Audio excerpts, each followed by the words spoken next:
Everyone, welcome to Own Your Story. Today we have Zhi Ee with me. Zhi is the founder of Monsta. It's a university of experience that connects students to exciting industry opportunities.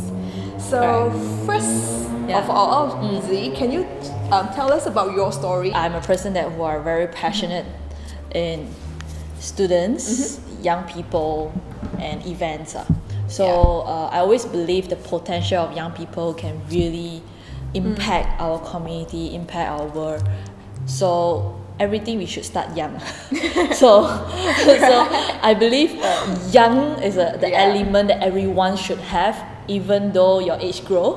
So to me, whatever I do, I always believe that staying young, being wild, and really have fun in life. So that's why what I do, what am I doing? Because I just enjoy it, and I just love being young and surrounded with people who are young. Okay. Yeah, that's what. So that's your story.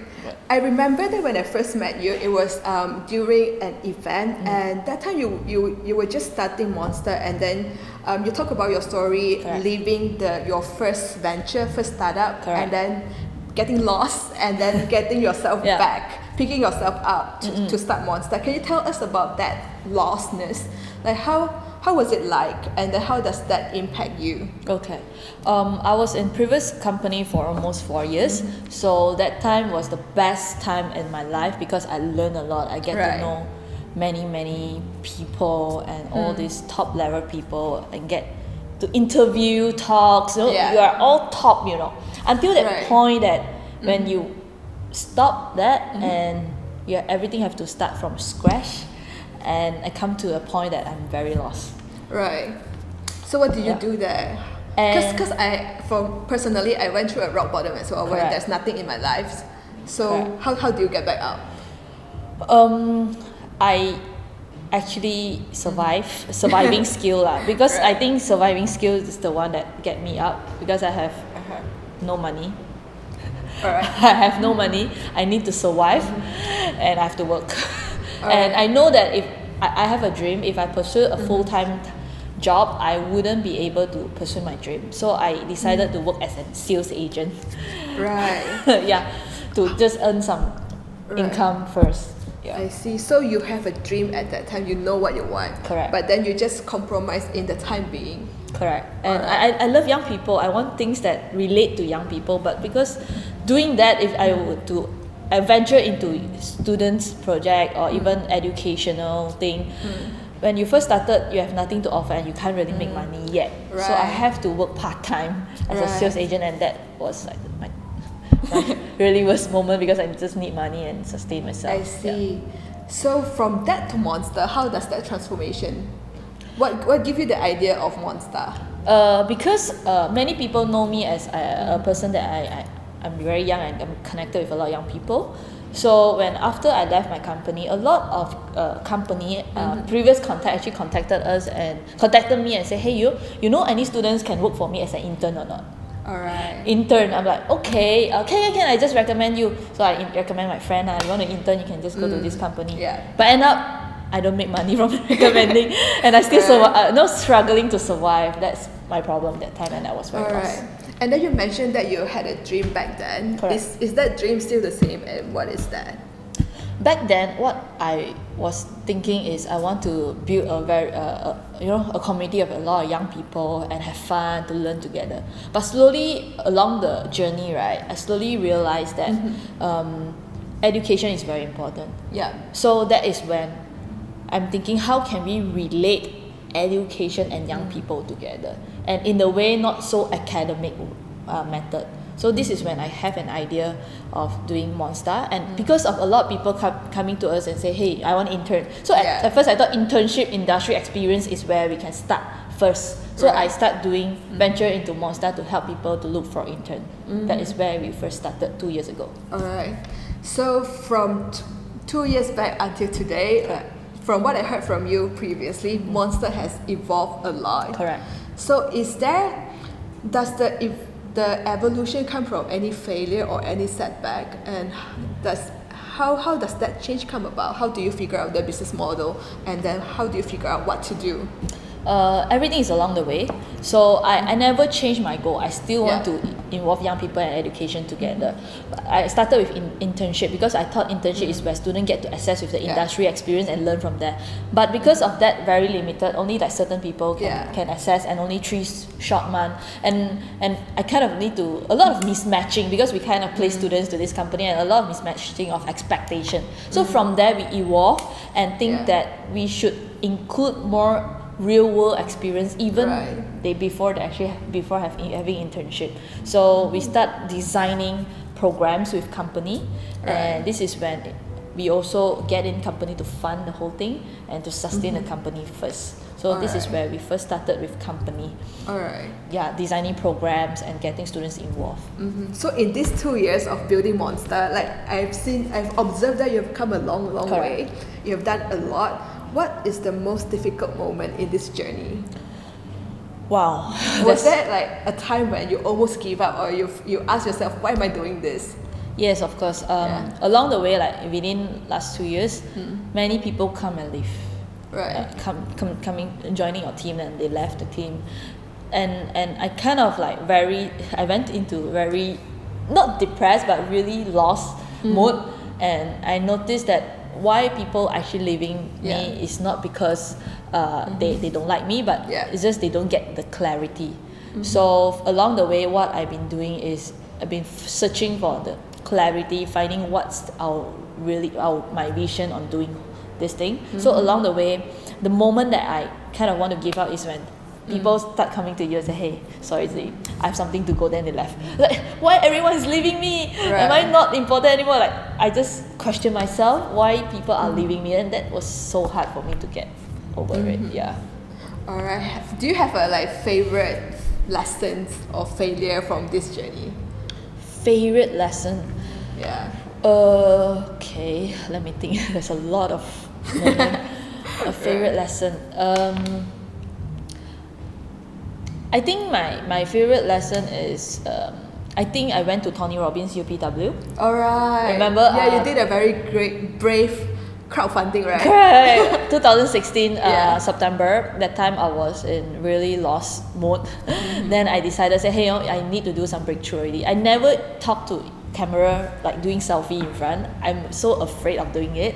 But because I really need money to attend this UPW course, Tony Robbins in Sydney, so I decided to crowdfund myself there.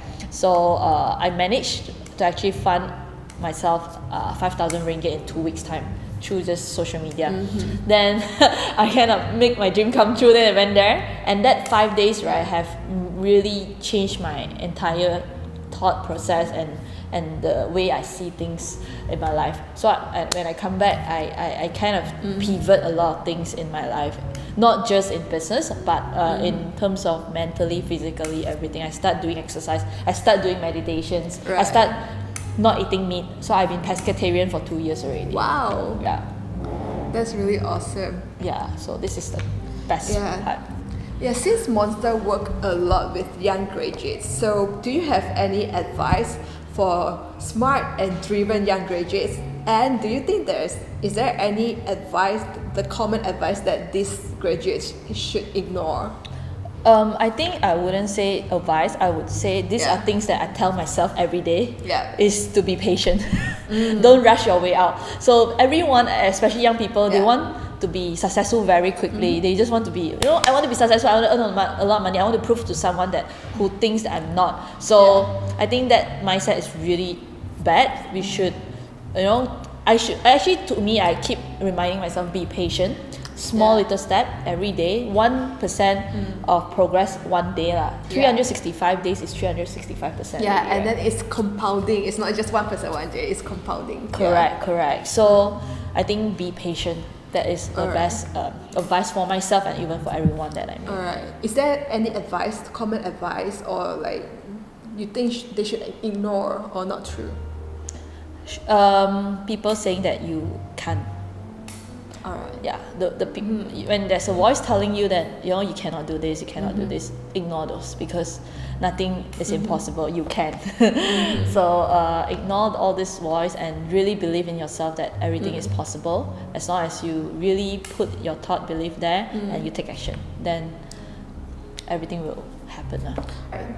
So you are in the entrepreneur industry for years, and Monsta is also launching a new video series, right? It's called You Are the Boss.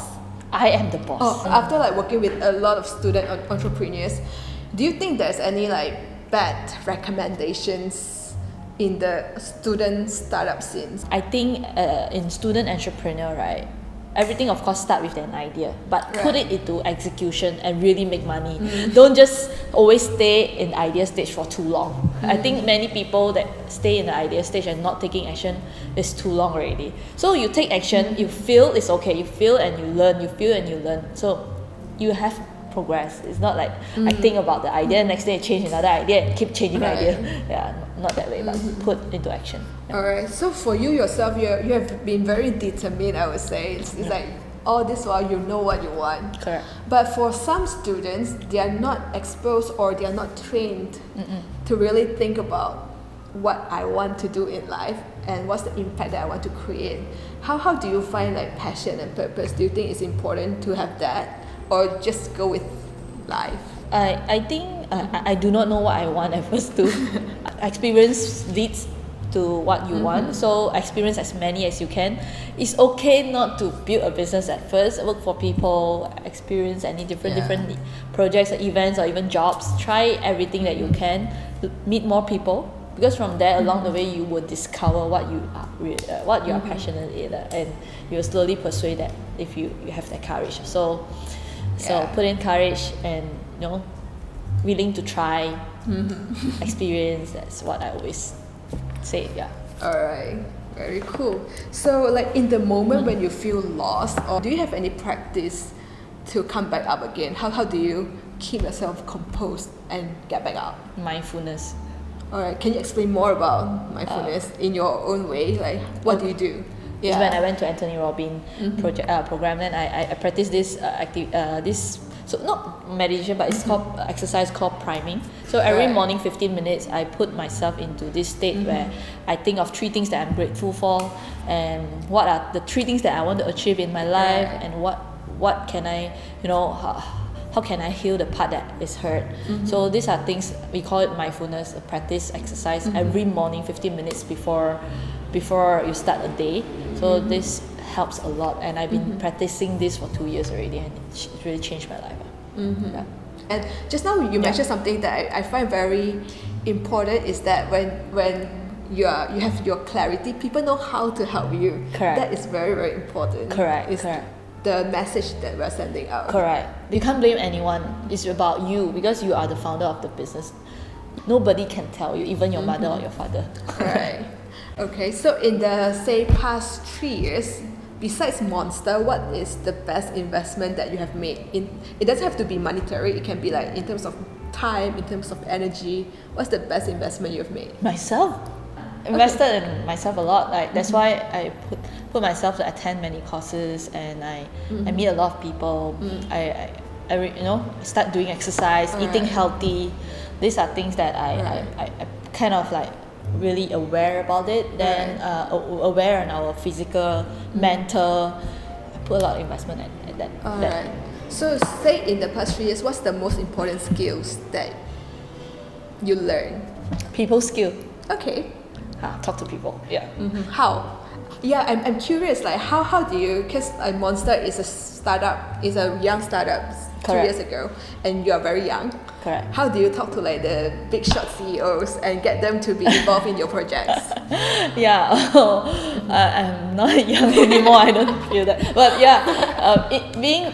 I would say I need to thanks to my previous venture that I worked with for 4 years. That helps me to really talk to people, and from there I think to develop a people skill is to being genuine. Like really tell your intention, your objective, and tell what's the need for them.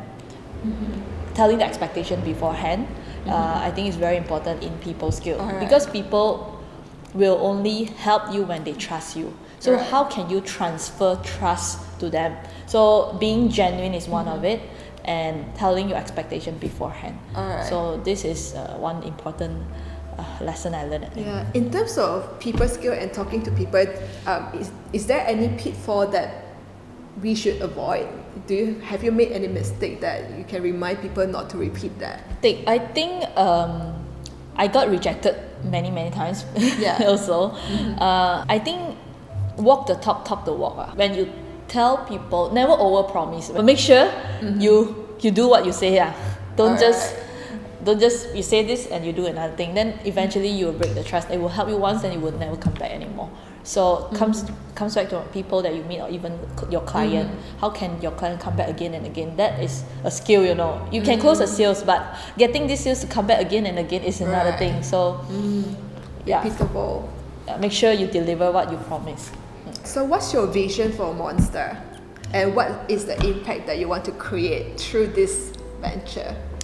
I'm really into young people and education. I really hope that I can, Monsta could become a real university. We call it University of Experience, an academic, a university that helps students to build young talent in a way that they get to learn and expose themselves in the real world experience even before they actually left college. They get to already have the opportunity to actually prepare themselves beforehand, so that they know what's coming for them, to build up more young talent for our country or even for our community first. Yeah. Is there any book that has impacted you a lot that you would like to share with everyone? The Substance Art of Not Giving a Fuck. Subtle Art of Not Giving a Fuck. Yeah, this is Mark Manson's book. Yeah. It's a good book. I haven't read the book yet, but I read Mark Manson's article on Medium. He's very funny, he's very humorous in saying the truth. Yeah, so it's like the dark humor thing. Correct. So that's one part in that book. Mentioned this, I actually captured it and put on my story. Bookmark. Then here he states we shouldn't seek to find the ultimate right answer. Rather should seek to chip away at the ways that we are wrong today, so that we can be a little less wrong tomorrow. Alright, a little less tomorrow. You cannot be right always, you can be little less wrong tomorrow. Yeah. Okay, cool, beautiful. So we come to the end of the interview. My last question is, what is the one truth or principle that you live by? Be courageous. Is that considered one? And persistent. And trust. Yeah. So courage, persistence, and trust. Correct. If the audience want to connect with you, where can they find you and your work? You can add me on my Facebook. It's Zhi Ee Chan. It's my Facebook. And if you want to check out Monsta, you can go to Go Monsta on Facebook. GOMONSTA. Alright. So that's it for this time. Thank you guys. And thank you, Zhi, again. Thank you. Alright. Bye-bye. Yay!